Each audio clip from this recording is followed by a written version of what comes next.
उपवासाला पचायला हलका, पौष्टिक आणि झटपट होणारा वरीचा उपमा कसा बनवायचा ते आपण पाहणार आहोत।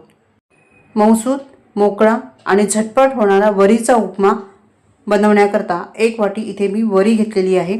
वरी म्हणजेच भगर म्हणजेच समा राईस। हे व्यवस्थित आपल्याला स्वच्छ धुवून घ्यायचं आहे। चांगलं चोळून धुवून घ्यायचं आणि यातलं पाणी आता काढून टाकायचं।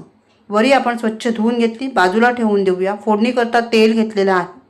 हे शेंगदाणा तेल आहे। या ऐवजी तुम्ही तूप देखील वापरू शकता। 7 ते 8 काजू घेतलेले आहेत आणि ते आपण तेलामध्ये फ्राय करून घेतले। 2 टेबलस्पून शेंगदाणे घेतलेले आहेत, ते देखील आपण मस्त असे कुडकुडीत तयार करून घेतलेले आहेत। चांगले तळून घ्यायचे आणि हे वाटीमध्ये काढून ठेवूया। यानंतर एक मध्यम आकाराचा बटाटा असा चौकोनी चिरून घेतलेला आहे, त्याला देखील आपण व्यवस्थित तळून घ्यायचा आहे। बटाटा मात्र व्यवस्थित शिजवून घ्या, नाहीतर उपमा मग सगळा वाया जाईल। आता हे बटाटे देखील मी एका प्लेटमध्ये काढून घेते।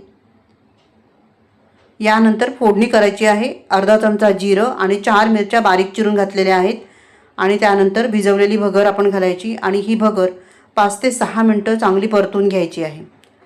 बघा, अशी पूर्ण मोकळी होईपर्यंत भगर चांगली परतून घ्यायची, म्हणजे मग उपमा मोकळा सुटसुटीत होतो। आता यामध्ये मी पाणी घातलेलं आहे, तर उकळलेलं पाणी घातलेलं आहे आणि ते पाणी जितके आपण भगर घेतली त्याच्या दुप्पट पाणी घ्यायचं आहे। म्हणजे मी 2 वाट्या पाणी यामध्ये घातलं। चवीनुसार मीठ घालायचं आणि ह्याला झाकून शिजवून घ्यायचं।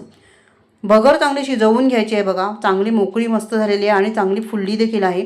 आता यामध्ये दाण्याचं कूट घालायचं। 2 ते 3 चमचे मी इथे दाण्याचं कूट घातलेलं आहे। सगळं व्यवस्थित परतून घ्यायचं। यानंतर तळलेले बटाटे, तळलेले शेंगदाणे, तळलेले काजू घालायचे आणि ते देखील व्यवस्थित आपण परतून घेऊया, मिक्स करून घेऊ। यानंतर यामध्ये 1 ते 1.5 चमचा साखर घालायची, 1 चमचा साजूक तूप घालायचं आणि मस्त असा हा आपला झटपट होणारा वरीचा उपमा तयार झालेला आहे। अतिशय स्वादिष्ट आणि पौष्टिक असा उपवासाचा वरीचा उपमा एकदा नक्की ट्राय करून बघा। 5 मिनिटं ह्याला झाकून ठेवायचं चांगलं वाफेवर आणि यानंतर बघा मस्त हा खायला तयार आहे। रेसिपी आवडली तर लाईक करायला विसरू नका। धन्यवाद, बाय बाय।